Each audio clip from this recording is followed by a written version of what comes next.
guys, welcome back to my channel. It's Tricia here, and today we are going to be talking about the things that you should do before and after coming here in Australia. So these information are just general information so that you will have an idea and a clue, and it will differ, guys. As I've mentioned, it will differ from every person, but I think these are the things that you really need to do. If you've got your visa granted, congratulations. I'm happy for you and for your new journey. But if you're still waiting for your visa to be granted, then obviously I'm gonna pray for you. All my prayers are with you because we're all in this together. Anyway, we're all in this together, guys, so let's help each other out. So first and foremost, you're gonna book your plane tickets. I've heard a couple of international students booking their plane tickets ahead of time to save up some money. I don't think that's a wise decision to do, but you do you, because I think when you get your visa refused, which nobody wants that, you will have to book it again or reschedule or whatever. So it's kind of hassle than just booking it after you've really gotten your visa. But if it doesn't matter to you, then go ahead. So number one, book your flight. So mine was with Scoot and Virgin Airlines. So from Cebu to Singapore, it was Scoot. Singapore to Melbourne, it was Scoot, and then Melbourne to Adelaide, it was Virgin Airlines. So in total, I paid $1,500 for the plane ticket. So it was expensive because my flight date was 3 days after my visa was granted. I was in a rush because my intake was starting, so I really didn't have a choice. But if your intake is far, still not gonna commence in a couple of months, then you're good. You're gonna save up not $1,000, but a couple $100 maybe. So next one is look for accommodation. A lot of people ask me where I found my accommodation. I found them on Facebook groups. Guys, you gotta start going into Facebook groups, dive into your local Facebook groups. For me, it was Filipinos in Adelaide, Filipino in Adelaide, international student in Adelaide. There are a lot of Facebook groups that you can join in, but if you are in Sydney or Melbourne, I think there are still going to be a lot of Facebook groups. If you are comfortable with engaging with other nationalities, then you can go ahead and join those groups as well. But if you're still adjusting obviously to this new country and world, new journey, then I highly recommend you guys going into Filipino groups first. That is where you're gonna get a lot of help based on my experience. So I've tried going into Flatmate AU, but they are going to be looking into your rental history, your income, etc. So most international students, especially from the Philippines, you don't really have those documents since most of us live with our parents until we get married, but it is how it is. That's what they need here. So just go into those Facebook groups wherever you are, Sydney, Brisbane, Melbourne, Perth, anywhere. Filipino groups are there, I'm pretty sure. Next is bring at least 2 copies of your documents. So from my birth certificate, NBA clearance, police clearance, copies of my grades, diplomas, everything. I bought 2 to 3 copies of each, but for main documents like birth certificates, I bought 3 copies, but you can get 2 copies each. They are going to be sufficient. This is because sometimes immigration would be wanting to get a copy and maybe they forget to give it back to you. At least you have a backup of the copy, so then you don't have to worry about anything. Okay, be prepared. Next is open a bank account. You can actually open your own bank account while you're still in the Philippines. That's what I did. I went into Commonwealth Bank.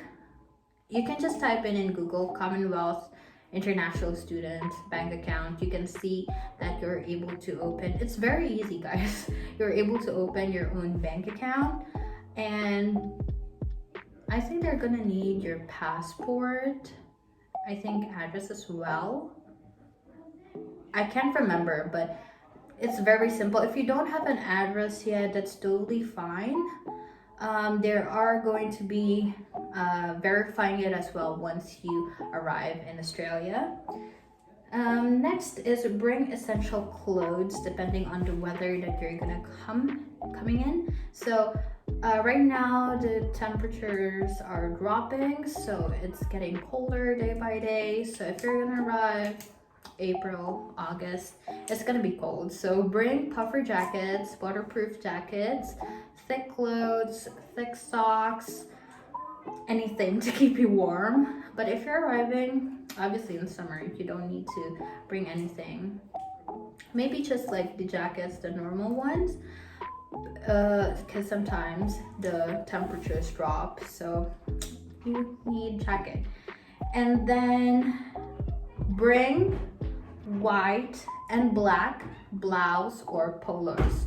So this one is for your job, like your uniform. If you're a trainee, you're gonna need a white polo or blouse for women, and then black pants and shoes.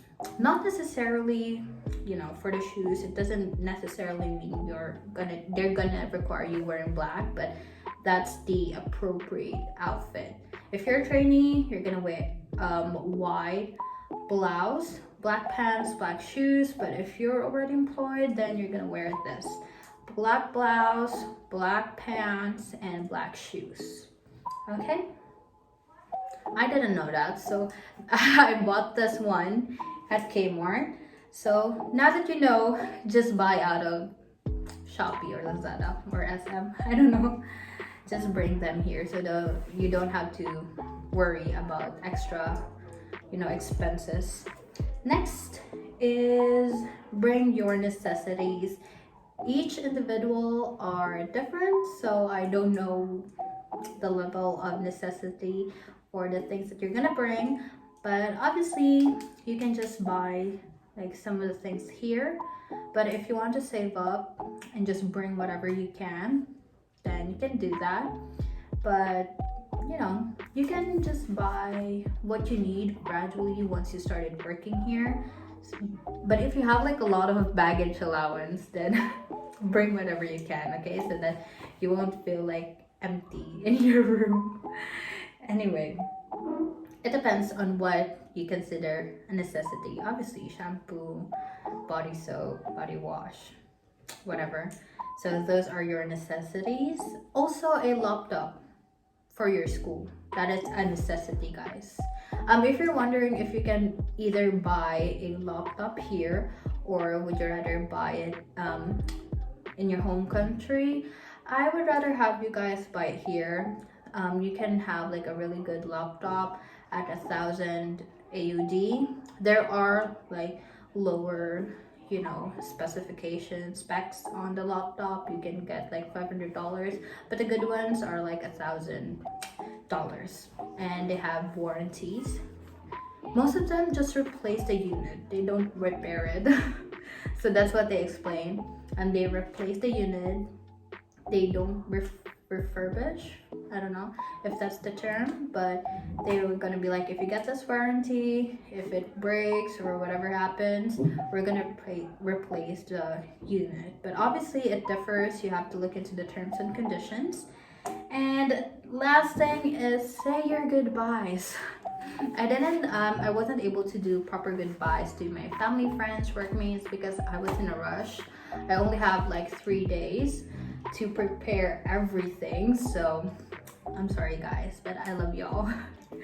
Next is, once you come and get here in Australia, these are the things that you need to do. Number one, get a mobile number.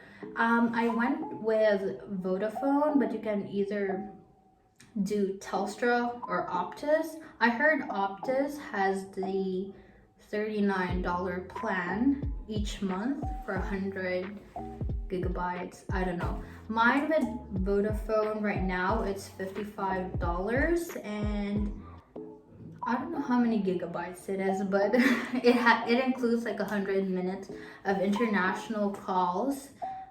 I don't need that because you have like Messenger, but I just did. If you're saving up, you can either go to Optus for $39 each month if you're saving, if you don't want to pay the extra. But still, you want to look into like the different phone, not phone plans, but provider rates or plans. You can just go to Google Vodafone, Optus, and Telstra. Those are like the three major providers here in Australia. Next is, after you've got your mobile number, you're gonna go to the bank to have your bank account activated. It's very simple. So all I did was provide my Visa grant, my passport, my Philippine driver's license. I didn't have like a proof of residence, but they did ask where I lived. At the moment, it was like a day after I arrived in Australia, so I didn't have like any, bills under my name that has my address on it. I didn't have that, but still I was able to activate it. It was with Commonwealth Bank. I went to Rundle Mall to have it activated. It was very easy. I think it took like 15 minutes. It was all good. It was very easy. I thought there were gonna be like a lot of things to do, but yeah, very easy. Next is go to your school and ask for an ID. This one, they are gonna give you like I don't have my ID right now, but they're gonna give you an ID. One is a school ID that says the name of the school, and then basically a school ID, and then another ID saying that you're a full-time student, tertiary, higher ed, or whatever. So you're gonna get two IDs from your school. You're gonna need your ID because you're gonna get Metro card. So that's number 3. So Metro card, if you're in Adelaide, I'm not sure in Sydney and in Melbourne. I think they got like Opal or Mikey. I'm not sure, guys. I'm in Adelaide, so we use Metro card. So since I didn't have my school ID, we just asked for the attendant that was in the Adelaide train station. They got like the main office where you can buy all of those Metro cards. So mine was a concession card. It was a 28 concession card. It was for $54, and obviously they're gonna need some type of identification, because if you're holding a concession card, sometimes there are going to be like officers that are going to be checking if you're like a legitimate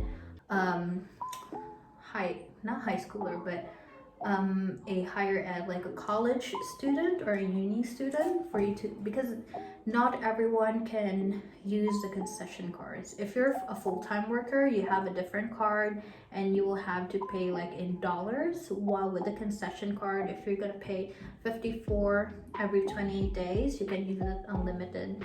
It will not like, even if you use up more than $54 in transportation, that's not gonna be added to your account or whatever, if you understand. Anyway, for international students, most of them are using concession cards, and they will need to verify if you're eligible. So you will have to get your school ID or uni ID, in short. Next is go look for a job. If you haven't watched already, please you might consider watching my video. I will link it down below on how to look for a job in Australia. A lot of people found that helpful, and yes guys, I do not sugarcoat anything, because I don't want you guys to be like, not prepared. I want you guys to be mentally prepared so that you would not be in shock, okay, of the things happening or the new changes in your life, okay? And I do appreciate all of the feedbacks that you have given me from that video. There were questions asked. I tried to answer them as much as I can. Obviously, I don't have a lot or all of the information available, only what is applicable to me. But if you still have any question with regards to what else that you want to do or need to do once you come here in Australia, just comment down below. I'll try to answer them.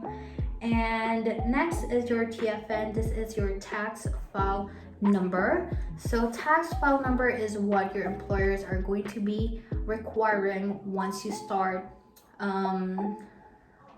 doing your job or working. So that is where they are going. There is this superannuation, more like in the Philippines, SSS. So it's either your employer is going to be deciding the super type of super or which super they're going to be putting all of those extra money in, or there are also employers who want you to choose what super you're going to prefer. I'm looking for the word, but yeah, there are employers who automatically put up a super for you. There are employers who actually ask you what super you prefer, okay? I'm not really like knowledgeable about that part. I'm still trying to understand how the overall Australian tax works.